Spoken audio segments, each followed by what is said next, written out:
ఈశ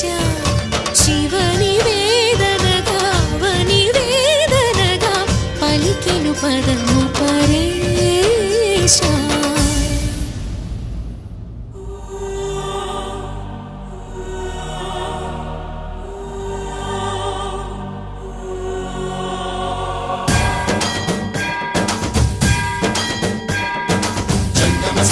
గంగాచిత శిరముల మండిత కర పురహరా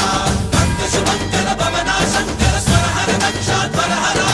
కాల విలోచన పాలిత జనగణ కాల కాల విశ్వేశ్వర